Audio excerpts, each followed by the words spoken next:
This is Her Stories, a weekly feature of the Daughters of Sheba Foundation. The Daughters of Sheba Foundation is a registered Canadian non-profit organization dedicated to promoting positivity among women on the internet. While much of our work targets Jamaican women, we share information, tips, videos, and have conversations to uplift, engage, encourage, and empower women around the world. Her Stories is one of our productions that highlights the history, progress, achievements, and challenges women faced and continue to overcome in Jamaica, Canada, and other societies around the world. Tune in each week for Her Stories. Like and follow us to get notified when the weekly episode is about to air. Hello and welcome to this week's episode of Her Stories. As we wrap up Women's History Month here in Canada, we are sharing a story about an historical woman who many never heard about. Her name was Sarah Baartman, and she's believed to have been born sometime in 1789. She was a Khoikhoi woman who was exhibited as a freak show attraction in the 19th century under the name Hottentot Venus, a name which was later attributed to at least one other woman similarly exhibited.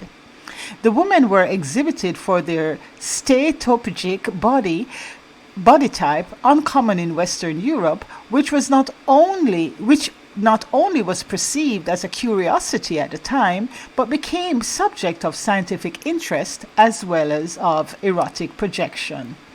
Steatopigia is a state of having substantial levels of tissues on the buttocks and thighs. This build is not confined to the gluteal regions, but extends to the outside and front of the thighs and tapers to the knee, producing a curvilinear figure. The term is from the Greek steer, meaning tallow, and pugi, meaning rump. An interesting note, nowadays we see women, including European women, having BBLs to have almost exactly this look that was once considered freakish. Let's listen to this clip about Sarah. She was a black woman exhibited as a freak show in Europe. Her name is Sarah Baartman. She was trafficked, exploited, and paraded around for her large buttocks. Her story is the epitome of colonial racism and the commodification of black people. Baartman was born in 1789 in Cape Colony, South Africa, and experienced hardship early in life. Unable to read, she was tricked into signing a contract for work abroad. She was forced to wear sexually suggestive clothing and take part in erotic shows with wealthy customers paying extra to grope her. She was unfortunately exhibited as the missing link between animals and humans. She died at age 26 from an unknown disease. The abuse and exploitation didn't even stop after her death. She was dissected and her genitals were displayed in Paris until 1974. Nelson Mandela asked for her remains to be returned to South Africa, and she was laid to rest with dignity in 2002.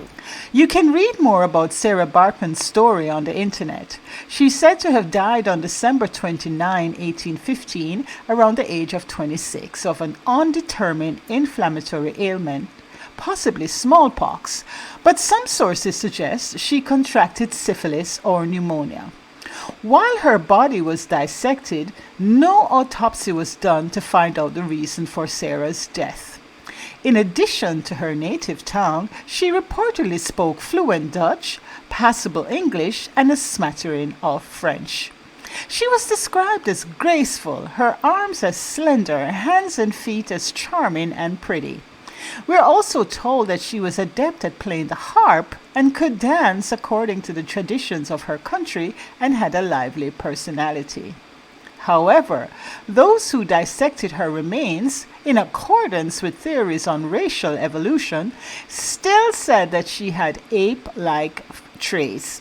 Her small ears were described as similar to those of an orangutan, and also compared her vivacity was also compared when she alive to the quickness of a monkey.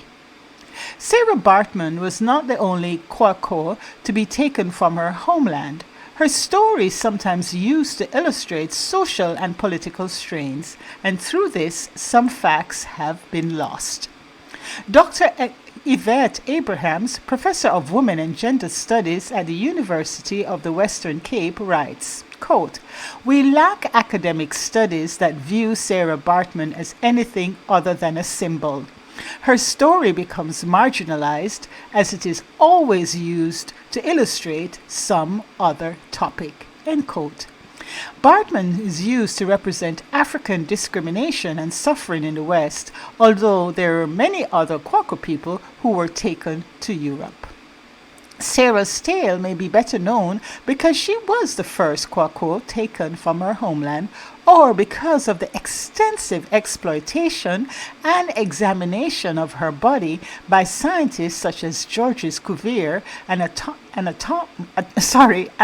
anatomist, and the public, as well as the mistreatment she received during and after her lifetime.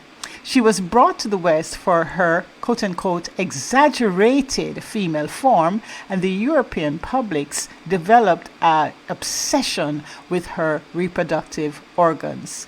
Her body parts, including her private parts, were on display at the Musée de la Homme for 150 years, sparking awareness and sympathy in the public eye. Although Baartman was the first Kwaku to land in Europe, much of her story has been lost, and she's defined by her exploitation in the West. This is a story that continues in our time, and not just in Europe, where women of color are still being objectified.